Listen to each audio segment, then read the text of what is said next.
Hi guys, how you all doing? Hope you're all keeping safe and well. Now on my social media recently, in fact talking to social media, make sure that you're following me. Just search for hashtag brown car guy across Instagram, Twitter, Facebook, and of course whilst you're at it, make sure you're subscribing to browncarguy.com. And of course as you're on the YouTube channel, which you should be, then hit that subscribe and notification button. So as I was saying, on my social media, I recently said, ask me a question, because I get lots of people DMing me and asking me questions in various little comments and here and there. I never managed to collate these things together, you know, car buying advice or car advice or just general information about cars and the car world or the car industry. So in this particular case, I said specifically ask me some questions, and I said, well, I'll reply to those questions in a forthcoming video. So that's what I'm going to do right now. So I'll go through the questions that I got. So the first one I got was from a good buddy Guy Jakes, who said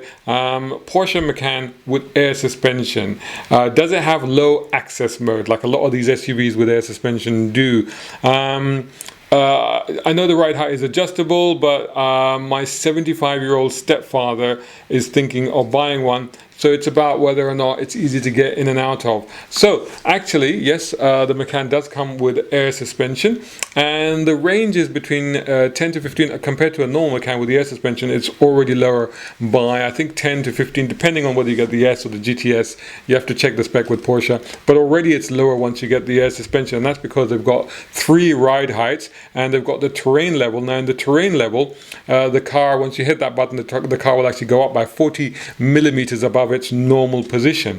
So you've got normal, and then you've got low level, and then low level it actually drops down 10 millimeters from its normal position, and that is for loading. So since that's particularly used for the purposes of loading, I'm assuming that it's easy to switch that into that low mode, and therefore it's easy to make sure that people can get in and out of it. If you want access for people that don't want to climb too high. But having said that, it's only 10 millimeters, only a centimeter difference. So what I would recommend is going down to a Porsche showroom and actually trying one out, just trying it for size and see if you're comfortable getting in and out of it. Next question was on Insta stories, and that was from Danish Mahamuni. And he simply said Alfa Stelvio, the regular one. That's all he said. So I'm assuming he wanted my opinion on that car. Well, Alfa Romeo Stelvio, I've driven the regular one. In fact, I've reviewed the regular one, and I've reviewed the Quadrifoglio at its launch in the Middle East, in fact. I'll put the links to these videos below. Now, I love the car. It's fantastic, especially the Quadrifoglio. The performance and handling, I mean, you could get it sideways. It's incredible. For an SUV, stupendous. Even the regular car, a lot of fun to drive, very satisfying to drive, very enjoyable. The Alfa have really sort of focused on that area. So yeah, I really like the car. I would recommend it. However, the only thing is that, if you compare price to price, it's in the premium SUV sector. And in terms of the interior, the way that it's done, the way it's appointed, the style that you get inside, it doesn't quite match up to some of its rivals, for example, like the Range Rover Velar, which has an absolutely stunning interior. Now, I do know that for this model year, I think they have revised both the Giulia and the Stelvio. I believe that I'm correct in that. So I haven't seen the latest versions, and I haven't seen what they've done with them. But what I would say is that the Stelvio is a good purchase to consider, but get it at a year old. So once it's gone through the system, it's lost some of its initial depreciation, then that would be a good point at which to get it. That would justify it. Also look at the other rival premium SUVs in that sector. Next one is also from Insta Stories. It's from Naif_CH. Says, help, looking at a 2016 Audi S3 or 2016 BMW 428i Gran Coupe. These will be my daily, so I need 4 doors. Thoughts? Well, I mean, I do like the Audi S3. It is one of my favorite cars. I really like that car, but I like the RS3 much better, because the RS3 just takes it to a whole other level. It's a nutter mental little hooligan saloon, which you look at it and you don't expect it to be like that, but the moment you start it up and it barks, you're like, whoa, what's going on here? This is something special. So I really like that. But I would say that when you're talking S3, you're talking, I would say, a smaller car than a 4 Series. So just to BMW 4 Series, what that is actually, it's the 3 Series. Here's where it gets really complicated, so stay with me. So the BMW 3 Series, which you all know and love, right, now exclusively comes as a 4-door. So the 2-door is not called the 3 Series anymore, it's called the 4 Series. So okay, that makes sense. 3 Series is now 4-door, 4 Series is now 2-door, except that they then introduced the Grand Coupe version of the 4 Series, which actually did have 4 doors, and bizarrely was actually better looking, i.e. sleeker, than the 3 Series 4-door. So actually it became the better one to get. So I would say that actually, bearing in mind that you have less space with the S3, you should go for that one. I would also say dynamically it would just edge out in front of the S3 as well, so that would be a better car. My answer would be completely different if you'd said RS3, in which case I would have said go for the RS3. So next question, Wahid Bashir, this is on Facebook, and he said, how or where can I get the money to buy a car? Okay, yeah, I can't answer that question. Try a bank, I don't know. But then he said, okay, fair enough. Here's a serious one. And he said, without too much technical stuff, basic info on the difference between petrol, diesel, hybrid, electric, or a pedal car. Okay, first of all, that's not basic question, that's a very complex question, and secondly, we're going to leave out the Flintstone car because I don't really review those, so we'll leave those aside. But I will tell you this, just to try and distill it down. I know this is a real complex issue for a lot of people at the moment. A lot of people are trying to figure out what to do. So what I would say is that the petrol car, which is what I still love, I'm still a petrol head. They're still the best cars to drive and to run and stuff like that. They're just more satisfying and enjoyable, but they are more expensive to run. Although having said that, petrol at the moment is cheap because of this situation and because of the sort of financial, the fuel war between Russia and Saudi Arabia that happened just before lockdown. So bizarrely, petrol has fallen to its lowest level ever. So there's a counter argument at the moment. But anyway, normally petrol is more expensive, and of course it is polluting. Moving on to diesel is as polluting. There's the Dieselgate scandal. There's a lot of negative perception around diesel at the moment. Having said all of that, the latest versions of diesel Euro 6 something or other, whatever it's called, very, very latest version, they actually clean the air. They take particulates out of the air as it goes through the engine. So they're actually cleaning the air as they're going. But what I would say that still, buying a diesel car normally is more expensive overall, so unless you're doing a lot of high mileage, it's not really worth it. You've got to do your sums and figure out, is it worth it? If you're doing well over 10,000 miles a year, you consider getting it, otherwise stick with the petrol. Or we move on to the electric car, which of course seems to be the trendy one at the moment, which is everybody talking about it and thinking about it and maybe even getting it. And certainly we're seeing a bit of a shift towards trying to push consumers in that direction towards electric cars. And of course, we've seen the benefits to the environment during this lockdown, and we kind of tasted the cleaner air and less pollution, particularly in the cities like this. So there is certainly a lot to be said for that. Now, the only problem with that is the infrastructure, I still believe, is not there. Where do you charge your electric car? How do you charge your electric car? Is there enough capacity to charge all the cars if they were all electric? And of course, on top of that, the range anxiety. Driving from here to Scotland, you'd have to stop 3 or 4 times, and each time would be like 3 or 4 hours just to get 80% charge on the car or whatever. So it varies from car to car. Some have longer range, some have quicker charging, so etc., etc. But still, I think it's still a little bit of an issue. So we're a while off yet. There are other cars concepts to look at, such as hydrogen fuel cell technology, which I think hasn't been explored enough. But I'm not saying that electric cars aren't part of the solution. They are, as is hydrogen fuel cell, as is petrol cars, as is diesel. I think it's a solution that will involve a lot of different forms of motive power. But then we move also to hybrid, and I think that at the moment hybrid is the best option, because hybrid combined is an electric motor combined with usually a petrol, sometimes diesel, but usually a petrol, and it gives you the best of both worlds, because it gives you that there's no range anxiety, and you can easily fill it up with petrol anywhere, and the petrol engine will charge the electric motor. In some cases you get a plug-in hybrid as well, but in most cases that will still happen. So the convenience factor is there, but the pollution levels will drop way down and the fuel consumption will be better. So definitely that seems to be the way to do it at the moment. But the only thing is that the hybrid versions are generally not quite as entertaining and engaging to drive as their petrol counterparts, particularly as 99.9% of hybrids are not manual gearbox, they're automatic and normally CVTs. So that's the only thing. But if you're looking at a car that's good for the environment and good for your pocket, hybrid is probably the way to go. Next question is best. It's a good question, this one. This is from Manav 27 underscore on Insta stories. The best car for a learner, someone who just passed their test. So what I would say to that is that it depends on your budget and your ability to buy a car. Because I'd say if you can, buy the best and the newest that you can, but I don't mean like, a sports car or something like that. I mean like the smallest, lightest car that you can. If you can buy brand new, you can get it on a finance scheme. Often manufacturers and dealers are doing special offers where they'll throw in insurance, and I know that's going to be very helpful for a first-time buyer, first-time owner. So that would be really helpful. So look at opportunities like that. Look at finance schemes, but get something small. So for example, last year, and again, I'll put the review below, I reviewed the Toyota Aygo, which, if the rear seats are really tight, the rear space is really tight, but if you don't need that very often, it was a fun, lively, chuckable car. So that for me would be a great first time car. So that would be a top recommendation for me. On the other hand, you could go down the used route. And in that sense, I would say go down the Bangonomics part of that, which certainly is something that I did for a long time. You buy a car in the hundreds or less than 1,000 or something like that. That way, you're a new driver. If you ding it or scratch it or curb the wheel, you won't mind so much because, hey, whatever. Also, you get the full experience of owning a car because you'll actually own it outright.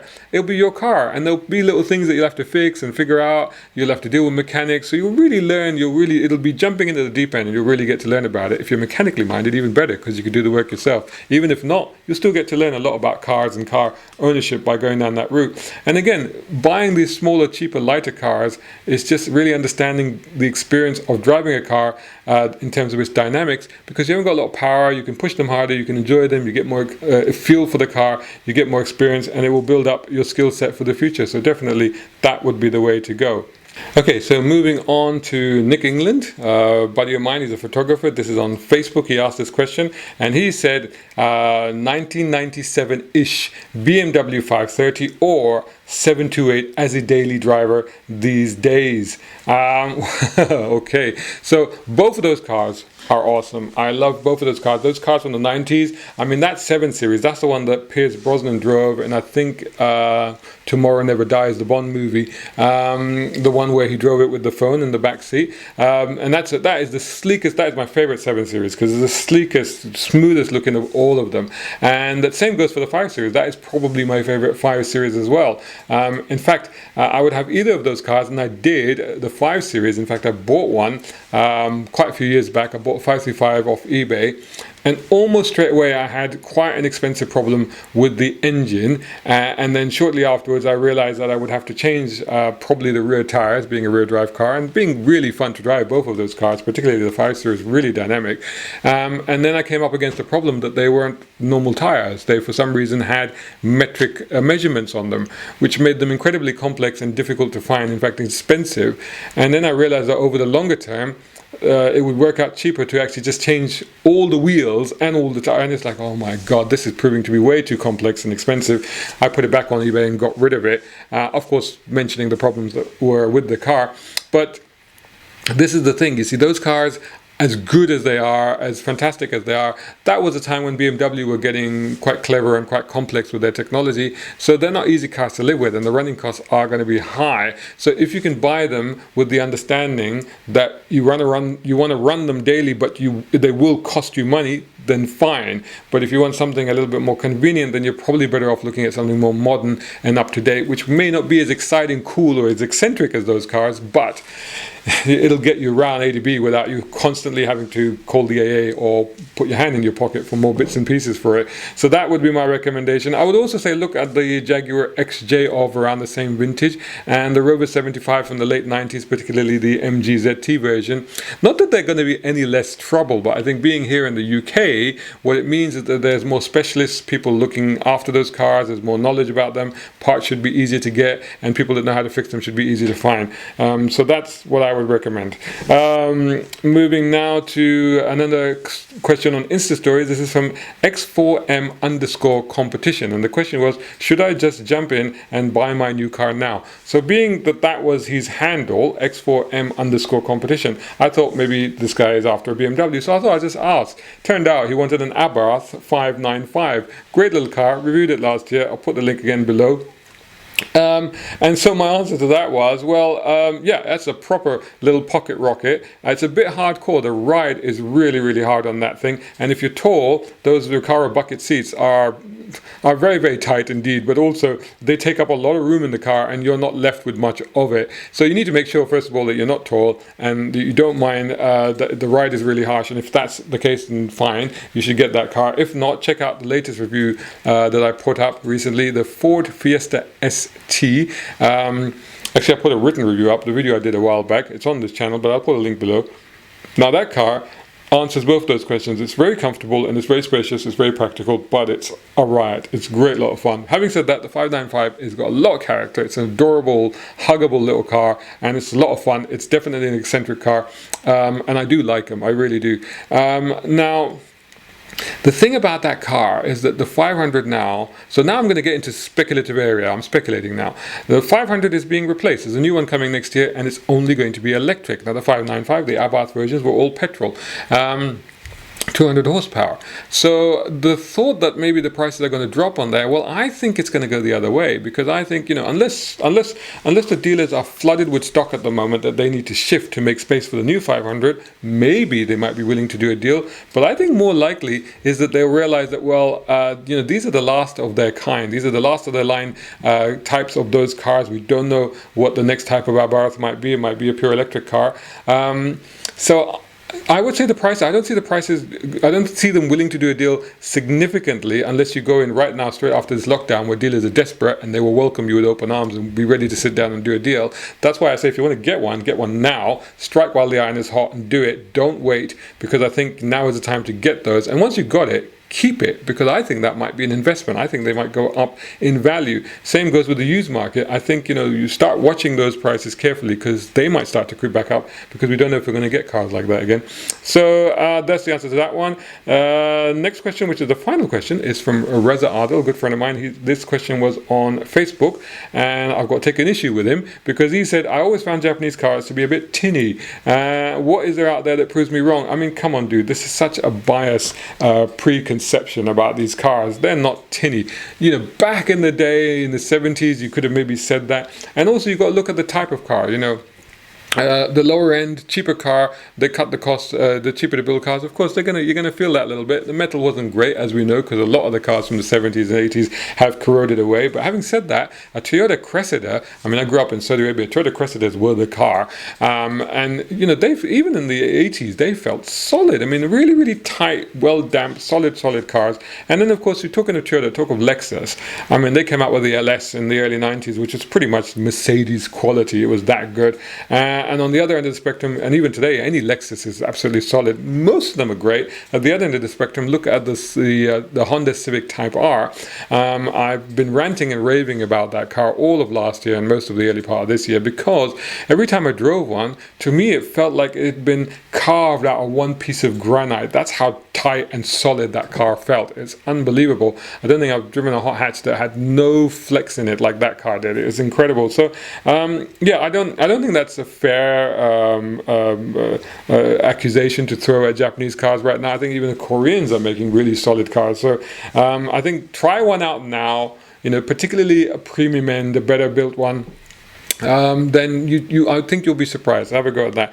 So there you go. Those are my answers to the questions. I hope you enjoyed them. I might do another one of these. So next time I put up a post, or indeed in the comments below, you can ask me some more questions. In fact, also in the comments below or above or wherever the comments may be, tell me what you thought of this video. Tell me what you thought of my answers, and if you thought I was right, if you thought I was wrong, if you thought I was talking loaded bollocks, you know, tell me. I'll be happy to hear it. It's always good to have that rapport back and forth. And in order to make sure you don't miss it, the next time I do this, make sure you follow me on social media. Just search for #BrownCarGuy, and maybe I'll do another compilation of these in future. Also, make sure you're subscribing to browncarguy.com. And whilst you're at it, if you enjoy these videos and enjoy the work that I do, maybe you'd like to support me, go to patreon.com/Shazad Sheikh, and there you'll also find some exclusive piece of content that's not published anywhere else, and that is my kind of parody sequel to the original Cannonball Run movie. I think it's a lot of fun. You go check it out. Let me know what you thought of it. Thanks so much for watching, and I'll see you in the next one.